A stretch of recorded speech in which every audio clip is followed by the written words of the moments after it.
Peggy 18.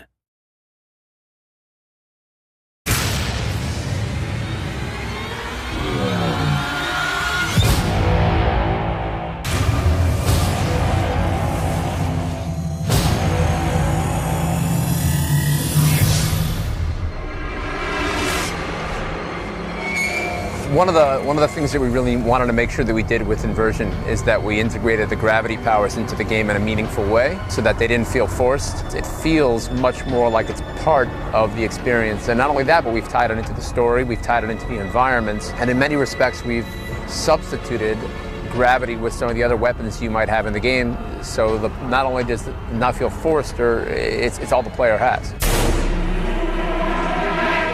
In the beginning of Inversion, you get dropped into Vanguard City. It's a very sort of everyday urban environment. One of the things that we really wanted to achieve with the game was to create a city which looked like a city that anybody could have potentially lived in. Our artists took a lot of reference from like Brazil, Portugal. You could be in Rio de Janeiro, you could be in New York City, I mean, you could even be in Cleveland. As the player progresses through the game world and the story opens up, and the environments will get wackier and wackier. So you start to see the Lutadors build their sort of structures out off of your walls. You will see some pretty different things as you progress, and then once you get to the end, it's going to be something like you've never seen before.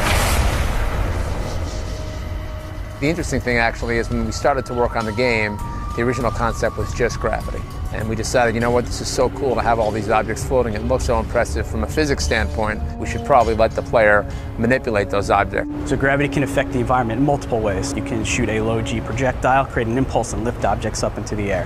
High gravity does the opposite. You can shoot objects which are floating, hanging, and knock them down to the ground. Vector changes.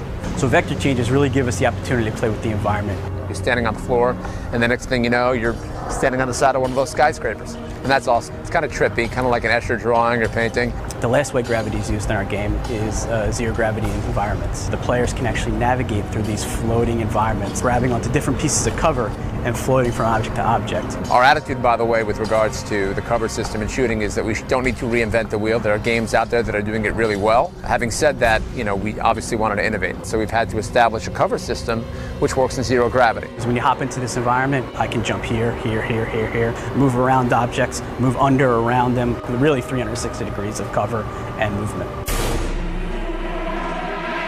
One of the fun things about using gravity as a weapon is thinking about how an enemy would react when he gets lifted into zero gravity. So when you shoot the Lutadors with low gravity, they lift up out of the air. Everything's flailing and get their guns and try to shoot, but they're not very accurate because they're floating. There's a lot of recoil, there's a lot of pushback. And actually the enemies can use zero gravity against you. So when the Lutadors have the same powers as you, it makes a very interesting balance.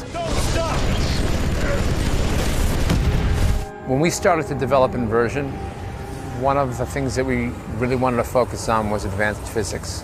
Tons of things are destructible in Inversion. Everything from cover to cars to just debris, all kinds of things in the game are destructible. We work with Havoc on creating Havoc Destruction. So Havoc Destruction really allows us to do a lot of cool things that really haven't been seen before. Just completely just mess up and just destroy everything around you. Not only are we doing incredible things with physics and destruction on the single player campaign, but we're allowing for that physics to take place in multiplayer as well. No one's doing that.